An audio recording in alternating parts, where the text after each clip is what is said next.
जय श्री राधे कृष्ण दोस्तों, आप सबका एक बार फिर से स्वागत है। आज की वीडियो में हम जानेंगे 2025 में पौष मास शुक्ल पक्ष में उत्तरदा एकादशी का व्रत कब धारण किया जाएगा और जानेंगे शुभ मुहूर्त के बारे में। पारण का समय क्या होगा, पारण कब और किस चीज़ से किया जाएगा, एकादशी का व्रत का महत्व और लाभ के बारे में भी जानेंगे। तो चलिए जानते हैं सभी बातों के बारे में। पुत्रदा एकादशी का व्रत साल में 2 बार मनाया जाता है दोस्तों। एक तो पौष के महीने में और दूसरा श्रावण के महीने में। दोनों ही एकादशी शुक्ल पक्ष की एकादशी के दिन धारण किया जाता है। यह व्रत संतान फलदायी व्रत है। जो भी संतान इच्छुक भक्त हो, जिन्हें अब तक संतान प्राप्ति नहीं हुई हो, उन्हें अवश्य ही पुत्रदा एकादशी का व्रत धारण करना चाहिए। और इस दिन भगवान विष्णु और माता लक्ष्मी की पूरे विधि विधान के साथ पूजा अर्चना करनी चाहिए। आप सबको पुत्रदा एकादशी की ढेरों शुभकामनाएं। आप सभी के जीवन में माँ लक्ष्मी नारायण की कृपा हमेशा बनी रहे। भगवान विष्णु की कृपा से आप सभी को सभी प्रकार के सुख समृद्धि की प्राप्ति हो। एकादशी का व्रत प्रत्येक माह की कृष्ण पक्ष और शुक्ल पक्ष की एकादशी तिथि के दिन धारण किया जाता है। इसे एकादशी को ग्यारस के नाम से भी जाना जाता है। एकादशी सभी प्रकार के पापों को नष्ट करने वाली है। जब व्यक्ति के पाप नष्ट होते हैं तभी उनके पूर्ण उदय हो पाते हैं। उसके बाद ही सांसारिक सुखों की प्राप्ति होती है। तो चलिए अब जानते हैं पुत्रदा एकादशी के शुभ मुहूर्त के बारे में और पारण कब करना है। एकादशी का व्रत दोस्तों 9 जनवरी 2025 गुरुवार के दिन दोपहर 12:22 और एकादशी व्रत की समाप्ति तिथि 10 जनवरी 2025 दिन शुक्रवार सुबह 10:20 पर होगी।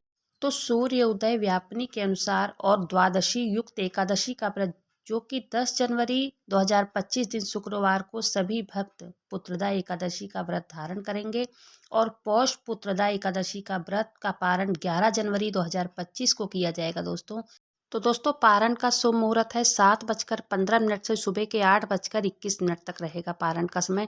पारण के दिन द्वादशी तिथि समाप्त होने का समय सुबह 8:21 तक का है। व्रत का पारण जल या फल या तो आप तुलसी दल से भी कर सकते हैं। व्रत का पारण अगर आपको इसी दिन दूसरा व्रत भी अगर धारण करना हो तो फल से व्रत का पारण कर सकते हैं। उसके बाद ही अगले व्रत की शुरुआत कर सकते हैं। बिना पारण किए हुए अगला व्रत शुरू नहीं कर सकते हैं दोस्तों। तो पहले यह व्रत का पारण कर ले, फिर उसके बाद दूसरे व्रत को धारण कर सकते हैं। तो चलिए अब जान लेते हैं एकादशी व्रत के महत्व और लाभ के बारे में। एकादशी व्रत के विषय में दोस्तों विस्तार पूर्वक पद्म पुराण में वर्णन इसका किया गया है। इसमें बताया गया है कि पांडव पुत्र भीम ने जीवन में कोई भी व्रत नहीं किया था, लेकिन अपनी मुक्ति की चिंता होने पर उन्होंने महर्षि वेद व्यास जी से पूछा कि मैं ऐसा कौन सा व्रत करूं जिससे कि मुझे मुक्ति मिल जाए, क्योंकि वह सभी व्रत रख पाने में असमर्थ थे। ऐसे में महर्षि वेद व्यास जी ने उन्हें एकादशी व्रत की महिमा बताई थी और ज्येष्ठ मास की निर्जला एकादशी का व्रत करने को कहा था। वैसे तो साल में 24 एकादशी का व्रत करने का विधि विधान है, लेकिन जो लोग 24 एकादशी का व्रत नहीं कर पाते हैं वह ज्येष्ठ माह की निर्जला एकादशी का व्रत रखते हैं। और जो लोग एकादशी का व्रत नहीं रख पाते हैं वो एकादशी के दिन चावल नहीं खाते हैं। तो अब चलिए एकादशी व्रत के नियमों के बारे में जान लेते हैं। तो पहला नियम है दोस्तों, एकादशी व्रत के एक दिन पहले और एक दिन बाद तक सात्विक भोजन करना चाहिए। उसमें लहसुन, प्याज, मांस, शराब जैसे तामसिक चीज़ों का सेवन बिल्कुल भी नहीं करना चाहिए। तो दूसरा चलिए जान लेते हैं नियम क्या है। एकादशी व्रत में मसूर की दाल जो होती है, चावल, बैगन, गाजर, सलजम, पालक, गोभी आदि का सेवन नहीं करना चाहिए। इसे एकादशी व्रत में खाना वर्जित माना जाता है दोस्तों। तीसरा है, चलिए जान लेते हैं, एकादशी व्रत में ब्रह्मचर्य के नियमों का पालन करना चाहिए। किसी भी प्रकार की हिंसा से दूर रहना चाहिए। मन, वचन और कर्म से पवित्र होकर एकादशी का व्रत के संकल्प लेकर के ही व्रत की शुरुआत करनी चाहिए। चौथा है, एकादशी व्रत के दिन आपको ओम नमो भगवते वासुदेवाय मंत्र का जाप जरूर करना चाहिए। पूजा के समय एकादशी व्रत कथा पढ़ना चाहिए या तो इसे सुनना चाहिए।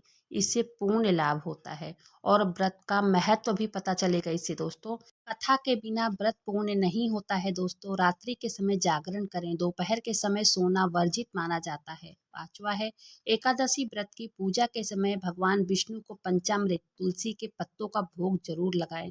इसके साथ आप फल, मिठाई आदि का भी भोग लगा सकते हैं। विष्णु सहस्त्र नाम, विष्णु चालीसा का भी पाठ कर सकते हैं। विष्णु की आरती भी करें। छठवां है दोस्तों एकादशी व्रत। पारण के दिन स्नान के बाद अपनी क्षमता के अनुसार गरीब ब्राह्मण को अन्न, वस्त्र, फल आदि का दान करें। उसके बाद पारण करके व्रत को पूरा करना चाहिए।